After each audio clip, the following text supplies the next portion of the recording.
All right, guys, let's learn how to build those cash games for DFS MMA to get those small but steady, keyword steady profit. Okay, let's start with our objective for these cash games. In general, if you have 4 winners with 2 losers that have a high floor, you'll be good. You probably win that cash game 50-50 double up, any of those sort of games. That's the objective here. And the first tactic to use when you're getting to this objective is stacking that main event. Remember, main events have 5 rounds, so we have 2 extra rounds to play with to gain extra points. And this kills 2 birds with 1 stone.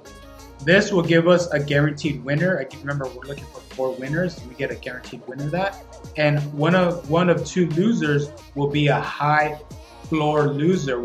As far as losers, we're looking for 30-point losers. So we're looking for losers. How many times can I say loser? We're looking for losers that will go all 5 rounds, and chances are accumulate that 30, preferably 30 to 50 when we're talking about that main event.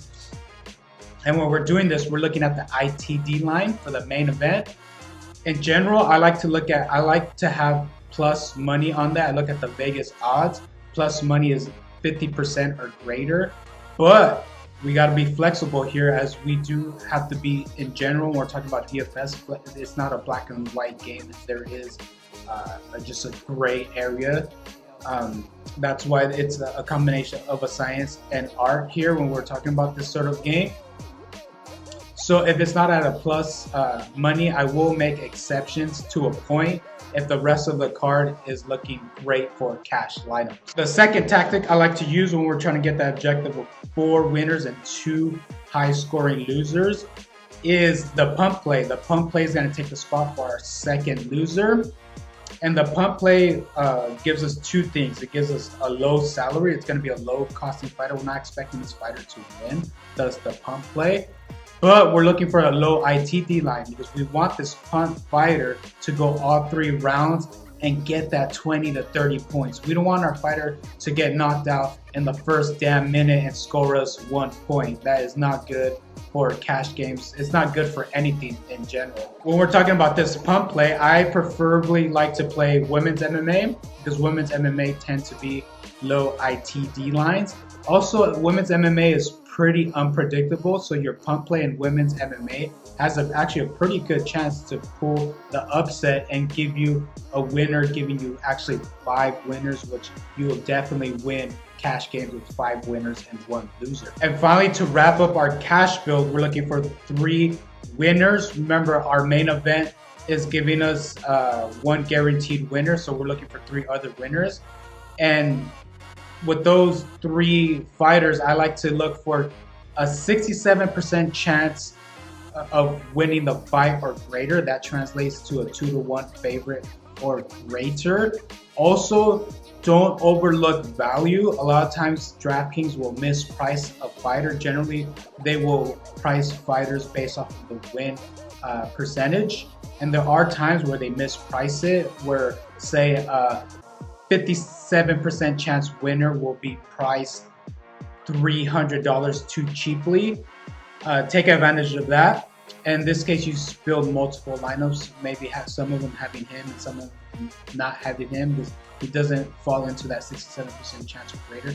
But still do take advantage of value when there is value presented to you. Okay, to wrap things up, when you're looking at a fight slate and deciding whether or not to play cash games, you're looking for number 1, a stackable main event, number 2, low ITT lines in general, and number 3, wide Vegas lines. So you're looking for a lot of heavy favorites. If a fight card has a lot of heavy favorites, that is great for cash game builds.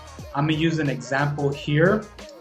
This comes from the Strickland versus Abbas Magomedov fight that happened a couple weeks ago. Number 1, the main event is decently stackable. It's at a 58% ITD line. Not the best, but I did overlook that. I remember you got to stay flexible because the other things were great here. The ITD lines were pretty good. A lot of them were in the green, as you can see here. And the best thing I liked from this fight card for cash games is in this 12 fight slate, you had 1, 2, 3, 4, 5, 6, 7, 8 2-to-1 favorites or greater. That's something to look out for. I would say that's the most important thing, because you're looking for guaranteed winners when you're building cash lineups. So the shaded fighters are the cash build here. You have the main event stack, Sean Strickland versus Abis Magomedov, the pump play, and Luana women's MMA low ITD line. And then 3 great high confident winners, and Bruno, Melissa, and Guram at 69, 70, and 87% win probability. That's a good example of a cash build. I am done.